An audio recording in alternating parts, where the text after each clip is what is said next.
Hey y'all, so a couple maintenance things that I need to get done back here today. This will be a fairly quick video and I will speed some of it up, but I need to thin out the celosia that is over here greatly.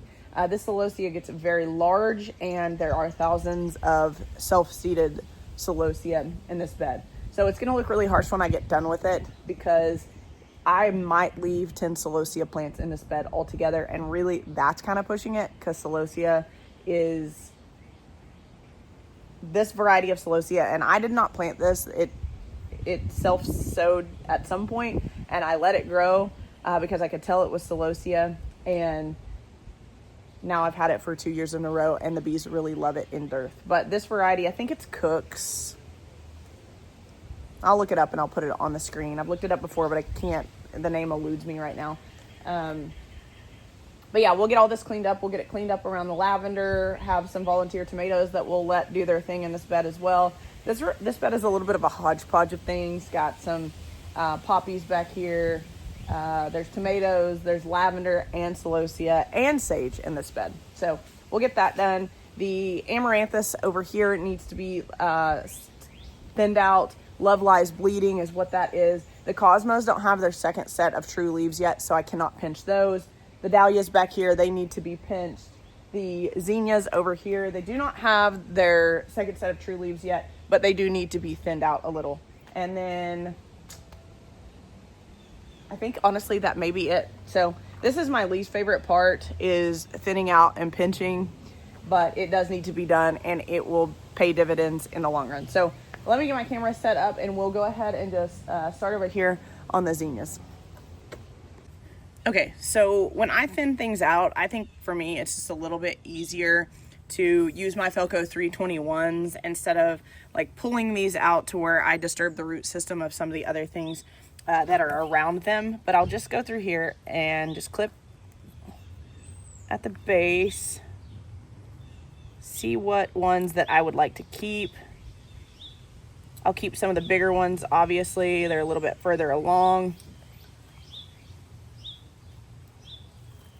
There's no right or wrong way to do this, but this is just how I tend to do this every year. And I never end up thinning them out enough because, again, I hate doing this part, but it does need to be done. It will pay dividends in the long run.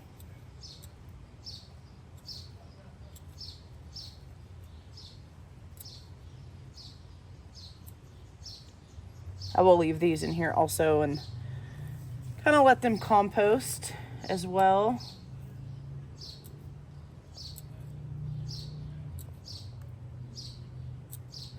You can see that they're fairly close to getting their second set of true leaves, but they're just not quite there yet. For those of you that haven't watched my video on this direct sown seed experiment, I think that's good for now. I literally planted all of these zinnias. I didn't even check to see if they were pollinated. When I planted them, I just dug a trench, put some potting soil in there, and then left for a week, and then had Tommy occasionally overhead water them the next week. And the germination rate is really honestly pretty good. You can see my rows here. I have a little spotty germination in some places, like right over here, but really that's probably because the seeds that I put there weren't actually pollinated. There are ways to tell if zinnia seeds and other seeds are pollinated, but I didn't even check it. I didn't even mess with it. And this is the germination that I got. And these were seeds that I'd collected last year from my dried seed heads. So let's now go over here. Some of them are just in clumps because I didn't do a good job. I literally just scattered these seeds and kind of let them do their thing. I didn't make a point to plant one seed spaced apart appropriately.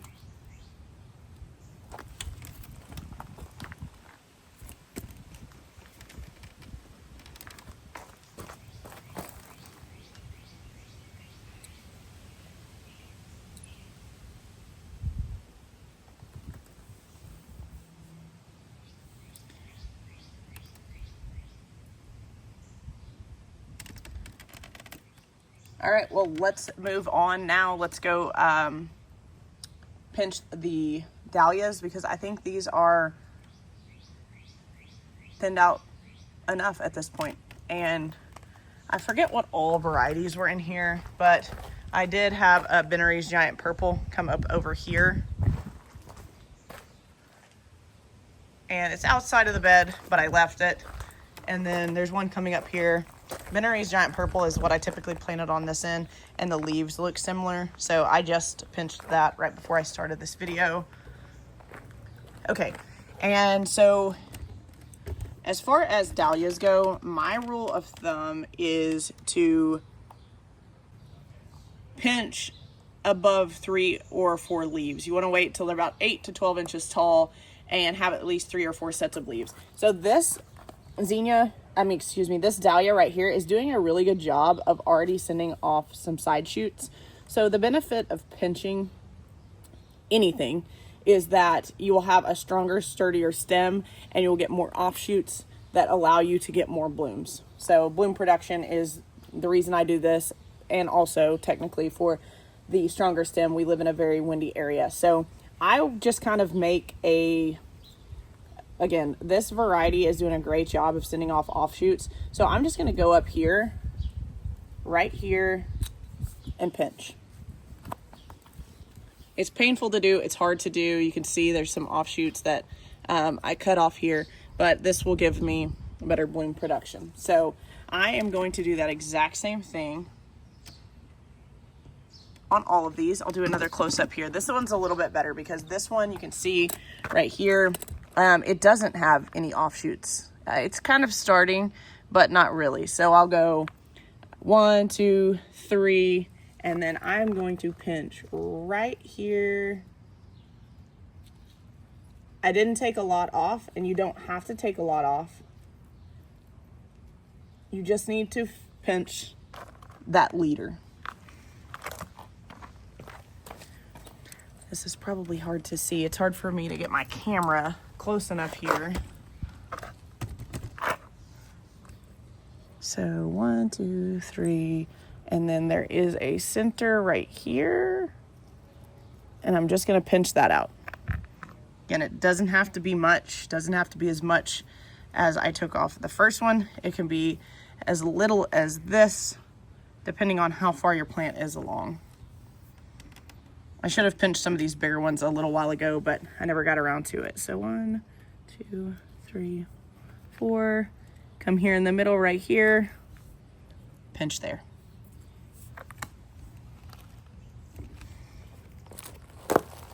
And not all varieties are gonna get super tall. So the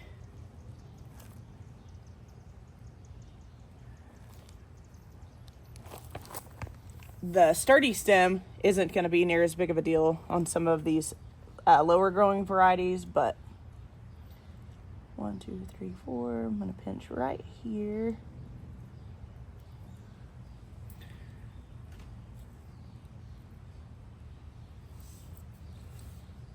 And then some of them aren't near as far along as others. Let's go back here. Some of them don't need to be pinched quite yet. Like, let's see. I don't know if this one here needs to be pinched. 1, 2, 3. I could pinch it. It's not going to hurt anything. Let's just go ahead and pinch it here.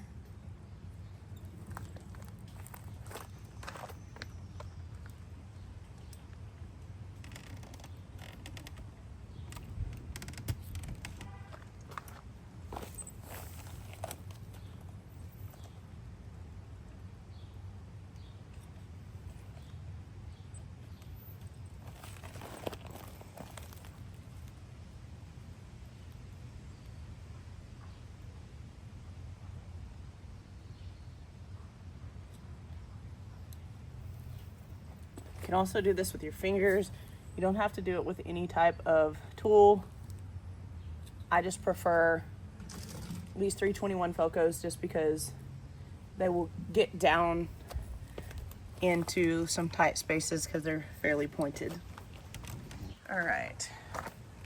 I had a lack of germination on a couple of these not germination, really a lack of pushing up through the soil. You can see here that this zinnia, I got these are brand new tubers that I got from Eden Brothers this year, and this is this exact same variety as this. We got a ton of rain, and to be honest with you, I'm shocked that not all of these tubers rotted. I'm really shocked that they didn't just all rot, and that may be the reason that some of them did not come up. But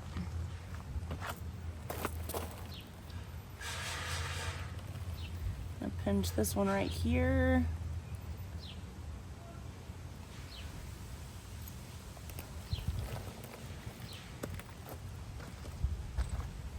And that is all there is to pinching. Although it's painful, it gets easier the more that you do it. This is the Love Lies Bleeding Amaranthus. It needs to be thinned out a lot. These are still so small that I can go in here and thin them by hand. Let's see if I can get a little bit closer here. So like right here, gosh, these are just so small. Amaranthus gets fairly big, fairly large. I'll go here and thin these out by hand. The reason that I'm doing this by hand is because the root system on these are so small that I'm not gonna take the chance of disturbing the root system of some of the other plants that are directly next to them. So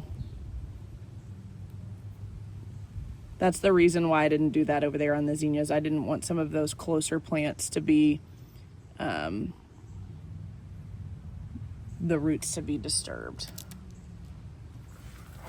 I did a really bad job.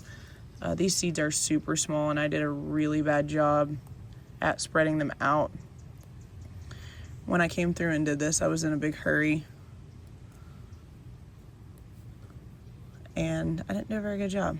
But I also will go in here and obviously take a look at what it has germinated, and I will leave the best looking ones.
These back here, same variety, they're a little bit further along. Some of these are damaged, some of these have been messed with by insects, so I will certainly get rid of those. I know these are hard to see because I'm looking at my camera, and as I'm pulling these, and they're difficult to see. Okay, the rest of these are spread out enough that I think will be good. Now let's move on to the celosia. Kind of a backed up view, that way you can see the whole bed. And let's get after it.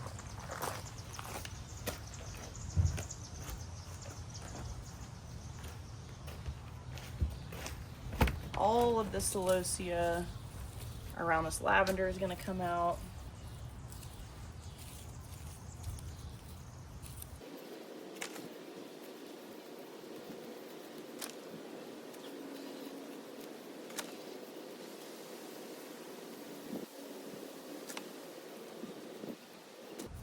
I'm gonna have to do this multiple times because I'm just haphazardly going through and trying to pull all this out. They pull up really easy, so that is a big perk.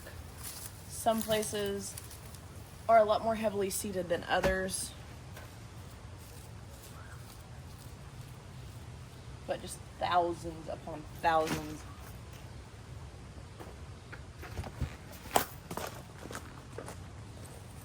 of celosia seeds.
All right, so drastically thinned out. I did leave more than 10 plants. Oh, I forgot this middle section right here. I'll go finish that up here in just a second. But I just want to make sure that these plants get a little further along before I pull all of them down to 10, basically.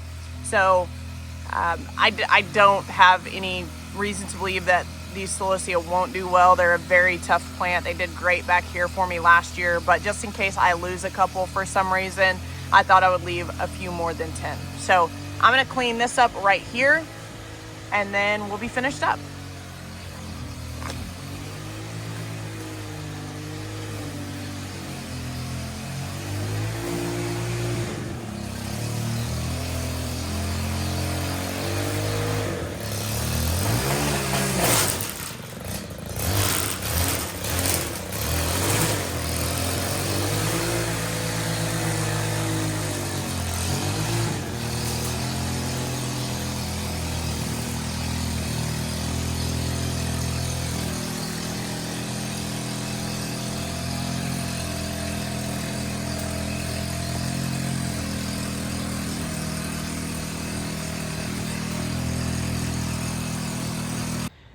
All right, y'all. Well, I do realize that thinning plants and pinching plants is a very basic gardening chore, but there are some people that watch this channel that are beginner gardeners, and so I like to explain what I'm doing, even though it can sometimes be very basic. So that is all that I have for this video. Thank you guys so much for watching, and we'll catch you in the next one.